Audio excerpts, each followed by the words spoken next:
Hello, Heidi Lynn from Harnessing Life here. I wanted to do this mini-series on the steps for creating the life you want. So over the next 6 weeks, I'm going to be putting a video out each week on a different step. So today we're going to be talking about step 1, to make a decision to change. We make decisions every day, but not all decisions are important. Some are. So if you're unhappy with the results you're getting in life right now, then making the effort to change how you make decisions is key to creating the person you want to be and the life you want to have in the future. Every decision we make in a day shapes our current reality. Super important to remember.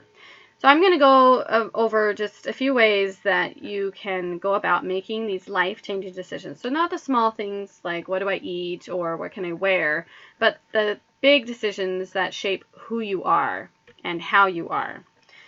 So 1, you have to realize the power of decision making.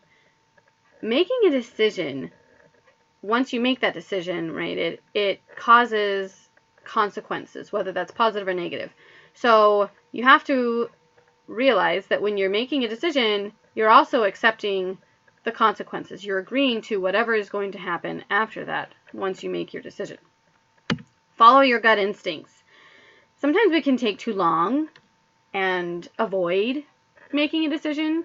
Sometimes that looks like planning and analyzing and looking at pros and cons. I mean, those are all good things to do, but if it's going on and on and on too long and it's causing you to avoid making your decision, then that's not a good thing. So follow your gut instincts.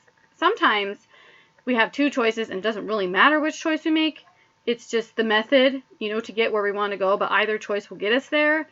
Then those types of choices, you just make one and go for it, because it's not a waste of time.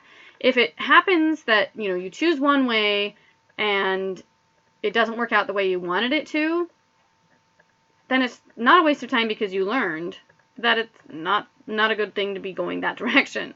So then you make the other choice and it works out fine, right? But you still learned along the way, so it's still not a waste of time. You just pick one and go for it.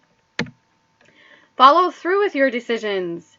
If you aren't taking action on a choice, then you haven't really made the choice. Something to think about is also that you have to be prepared for all possible outcomes, because you can make a choice and you can kind of think about what the consequences might be, but some things might pop up or happen that we weren't expecting, especially when it comes to making a choice that involves other people. Other people then make choices, and we can't always predict the choices they're going to make. Maintain a flexible approach.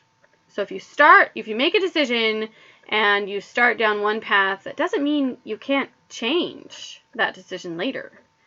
If you find that something else works better, it's okay to change the method that you're using,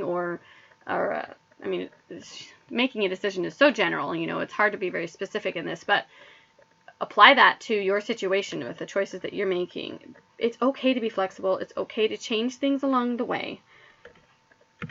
Learn from your past decisions. We all make mistakes. It's okay to make mistakes, but we try to learn from them and fix them if possible, and then move on. Something to think about on this as well is that if you want to see your past, look at your present life conditions. Those are the choices that you've made in the past have led you to where you are. But if you want to see your future, you look at the actions that you're taking today, because the actions that you're taking today are going to shape the future, who you are and how you are and where you are. So think about that. Last but not least, get excited about making new decisions. There's so much opportunity in the world, so many things to do, and sometimes, especially for those of us who have experienced trauma, it can be difficult to make decisions because we can get stuck in fear and stuck in anxiety and panic. But the more we practice making decisions and the more we practice thinking through the process of making decisions in the process of de-escalating your fear and panic and anxiety, then the easier making those decisions becomes. And it can bring so much joy into your life, depending on your decisions, obviously. But there's so much potential for great things to happen in your life because of the decisions that you make every day. So I hope you enjoyed this video, some things to think about, and I'll see you next week for step 2. So until then, take care.